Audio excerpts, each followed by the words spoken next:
into 10 raised to power -5। अब 1 - 5 करेंगे तो कितना बचेगा? -4। तो आपके पास आंसर क्या आ जाएगा? 2.67 into 10 raised to power -4। और फोर्स का यूनिट क्या है? न्यूटन। फोर्स का यूनिट क्या है? न्यूटन। तो हमारे पास इसका आंसर क्या आएगा? F is equal to 2.67 into 10 raised to power -4 newton. Clear हो गया? Yes sir. एक दफा फिर रिवाइज कर दो। No sir. चलो नेक्स्ट आप स्टेटमेंट देखें 5.2 की बेटा स्टेटमेंट देखें तो वो क्या कहता है?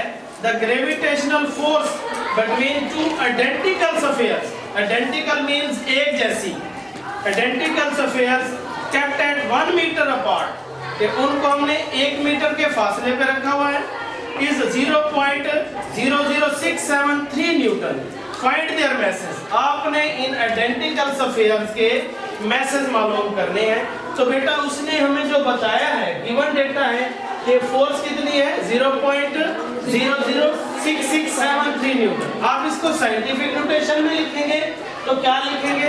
6.673 into 10 raised to power -3 Newton.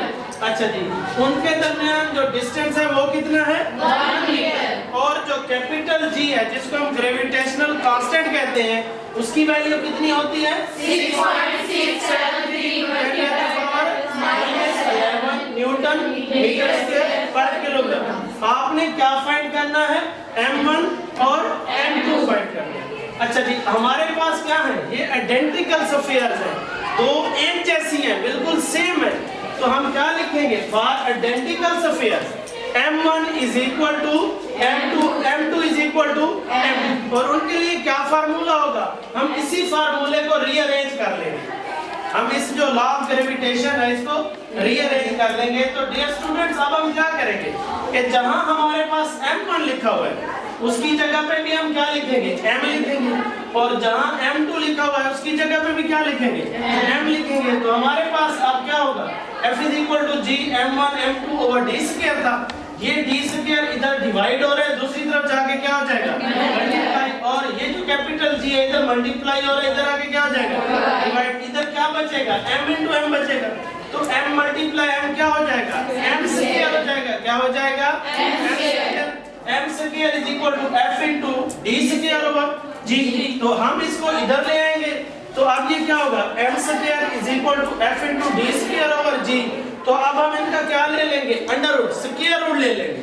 और इसका भी क्या ले लेंगे? Square root. तो m is equal to क्या हो जाएगा? F into d square over capital G whole under root, whole under root. तो यही वाला फार्मूला बेटा हम यहाँ पुट अप कर देते हैं।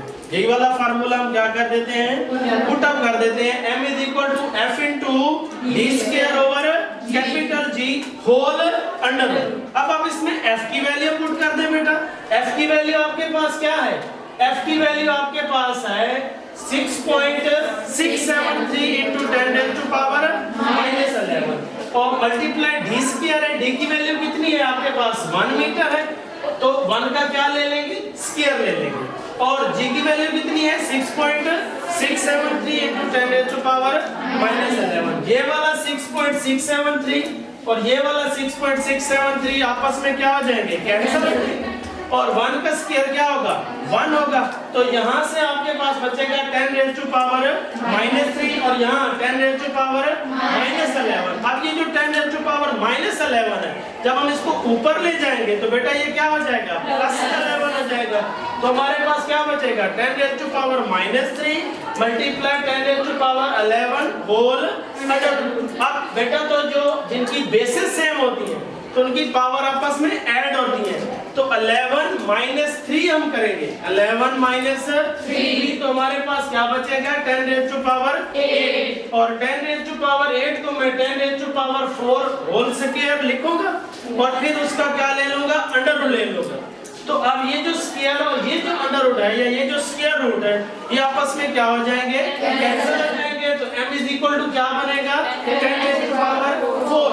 और ये तो साइंटिफिक नोटेशन में है। जब हम इसको ऑर्डिनरी फॉर्म में लिखेंगे, जब हम क्या लिखेंगे?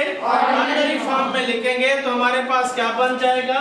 10,000 बन जाएगा। क्या बन जाएगा? 10,000। और मैस का यूनिट क्या है? किलोग्राम। मैस का यूनिट क्या है? किलोग्राम। तो m इज इक्वल टू क्या हो जाएगा? 10,000 किलोग्राम ईच। यानी इट मींस के हर एक का जो मैस होगा, यानी M1 और M2 हर एक का जो मैस होगा वो कितना होगा? 10,000 किलोग्राम। M1 भी 10,000 किलोग्राम होगा और M2 भी क्या होगा? 10,000 किलोग्राम। क्लियर हो गया है? Yes sir. चलें जी, यहाँ तक आपने जो है ये क्वेश्चन करके आने हैं। बाकी के जो क्वेश्चन है वो इंशाल्लाह कल करेंगे। Thank you so much.